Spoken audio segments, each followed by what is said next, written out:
रायपुर से इस वक्त की बड़ी खबर है, जहां मुख्यमंत्री भूपेश बघेल ने प्रधानमंत्री मोदी को लिखा पत्र। छत्तीसगढ़ की विशेष परिस्थितियों को दृष्टिगत रखते हुए किया आग्रह। आरक्षण के संशोधित प्रावधान को संविधान की 9वीं अनुसूची में शामिल करने का किया अनुरोध। छत्तीसगढ़ विधानसभा द्वारा दिसंबर 2022 में पारित आरक्षण संशोधन विधेयक में विभिन्न वर्गों को जनसंख्या के अनुपात में आरक्षण देने का किया गया है प्रावधान। छत्तीसगढ़ में अनुसूचित जाति को 13%, अनुसूचित जनजाति को 32% और पिछड़ा वर्ग को 27%, ईडब्ल्यूएस को 4% आरक्षण का प्रावधान। छत्तीसगढ़ से इस वक्त की बड़ी खबर, जहां मुख्यमंत्री भूपेश बघेल ने प्रधानमंत्री मोदी को लिखा पत्र। विभिन्न वर्गों को जनसंख्या के अनुपात में आरक्षण। छत्तीसगढ़ में अनुसूचित जाति को 13% आरक्षण है।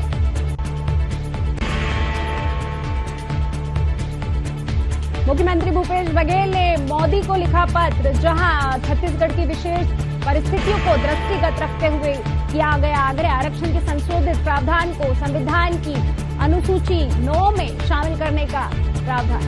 विभिन्न वर्गों को जनसंख्या के अनुपात में आरक्षण देने का किया गया है प्रावधान। छत्तीसगढ़ में अनुसूचित जाति को 13%, अनुसूचित जनजाति को 32%, पिछड़ा वर्ग को 27%, ईडब्ल्यूएस को 4% आरक्षण का प्रावधान।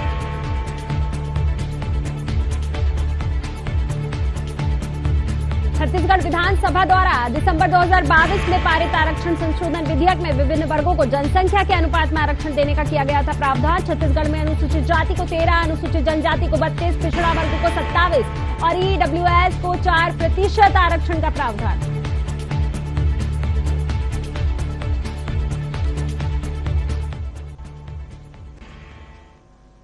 और इस खबर पर ज्यादा जानकारी के लिए सीनियर रिपोर्टर आकांक्षा तिवारी हमारे साथ है। आकांक्षा, बताइए, रायपुर से बड़ी खबर आ रही है, जहां मुख्यमंत्री ने प्रधानमंत्री मोदी को पत्र लिखा है आरक्षण संशोधन विधेयक से संबंधित। बिल्कुल, देखिए, आरक्षण संशोधन विधेयक छत्तीसगढ़ में 2022 में दिसंबर माह के प्रारंभ सप्ताह में पारित किया गया था। सदन में यह पारित होने के पश्चात नम्रता सीधे राजभवन की ओर इस आरक्षण संशोधन विधेयक को भेजा गया था, लेकिन आज दिनांक तक से इस विधेयक में हस्ताक्षर नहीं होना और इसे कानून नहीं बनाए जाने के विरोध में लगातार कांग्रेस खड़ी उतरती रही है। और एक बार फिर जो है मुख्यमंत्री भूपेश बघेल ने प्रधानमंत्री नरेंद्र मोदी को इस बार पत्र लिख करके सीधे तौर पर आग्रह किया है। उनका ये भी कहना रहा कि छत्तीसगढ़ की विशेष परिस्थितियों को ध्यान में रखते हुए आरक्षण संशोधन विधेयक को संविधान की 9वीं अनुसूची में शामिल किया जाए। क्योंकि छत्तीसगढ़ में कई ऐसे युवा वर्ग हैं जो महज नौकरी के लिए इंतजार कर रहे हैं, लेकिन वो नौकरी अटक रही है क्योंकि आरक्षण अब कानून नहीं बन पाया है। कई ऐसे क्षेत्र हैं जहां पे बच्चे अपनी शिक्षा के लिए इंतजार कर रहे हैं। अनुसूचित जनजाति के जो वर्ग के बच्चे हैं वो शिक्षा के लिए इंतजार कर रहे हैं।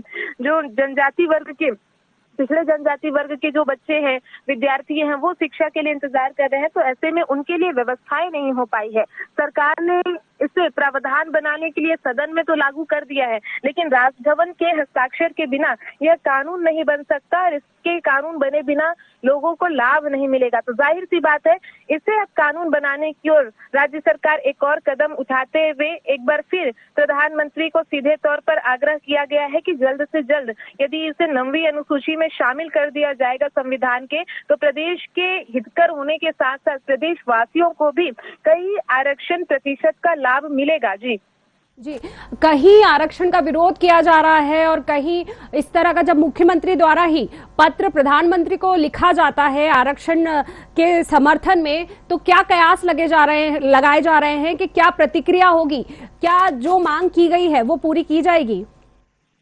देखिए नम्रता, ये पहला मौका नहीं है जब मुख्यमंत्री सीधे तौर पर प्रधानमंत्री को किसी विषय को लेकर के पत्र लिख रहे हैं। इसके पहले भी कई पत्राचार आरक्षण के मसले पर किए जा चुके हैं। छत्तीसगढ़ में इससे पूर्व राज्यपाल रही अनुसुईया उनके हस्ताक्षर के लिए लगातार इंतजार हो रहा था। जब वे छत्तीसगढ़ की तत्कालीन राज्यपाल थी तब उनके पास इस विधेयक को भेजा गया था। अब छत्तीसगढ़ में नए राज्यपाल आ चुके हैं, विश्वभूषण हरिचंदन। उनसे भी कई बार पत्राचार में चर्चा हो चुकी है। इतना ही नहीं, कांग्रेस के तमाम दिग्गज मंत्रियों और नेताओं के साथ स्वयं मुख्यमंत्री ने राजभवन जाकर के उनसे सीधे मुलाकात भी की है। ऐसे में अब ये बड़ा विषय है कि आखिर अभी भी इस आरक्षण संशोधन विधेयक पे हस्ताक्षर क्यों नहीं हो रहे हैं? क्या राजभवन की कोई मजबूरी है? क्या राजभवन इसे लंबित रख सकता है? ऐसे कई सवाल अभी भी जहन में है और इसी सवालों के बीच अब सीधे तौर पर प्रधानमंत्री से मांग की जा रही है नम्रता कि आगामी समय में जो प्रदेश की जनता है, जिन्हें आरक्षण दिया जाना है, वे आरक्षण का बेहतर तरीके से लाभ ले सके। राज्य सरकार द्वारा निर्धारित जो मियाद है आरक्षण की, उस मियाद का लाभ ले सके, इसकी कोशिश राज्य सरकार कर रही है। और इसी क्रम में इस पत्राचार के माध्यम से एक बार फिर आग्रह किया गया है कि जल्द से जल्द छत्तीसगढ़ में इसे कानून बनाया जाए या फिर संविधान की 9वीं अनुसूची में इसे शामिल किया जाए ताकि प्रदेश की जनता को इसका लाभ मिल सके। जी, कहीं ना कहीं ऐसा नहीं लगता कि कांग्रेस की ये वोट बैंक की राजनीति है, आरक्षण जो विषय है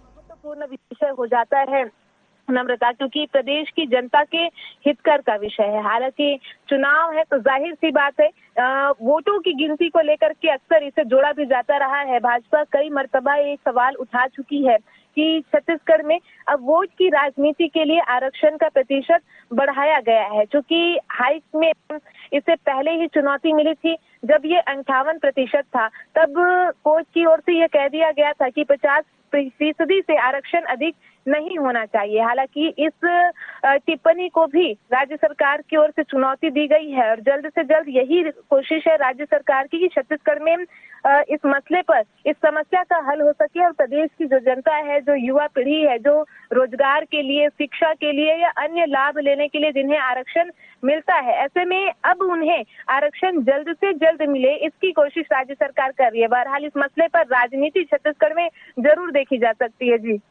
धन्यवाद आकांक्षा, पूरे मामले पर अधिक जानकारी देने के लिए। रायपुर से इस वक्त की खबर आप देख रहे थे, जहां मुख्यमंत्री भूपेश बघेल ने स्वयं प्रधानमंत्री मोदी को पत्र लिखा है आरक्षण संशोधन विधेयक के समर्थन।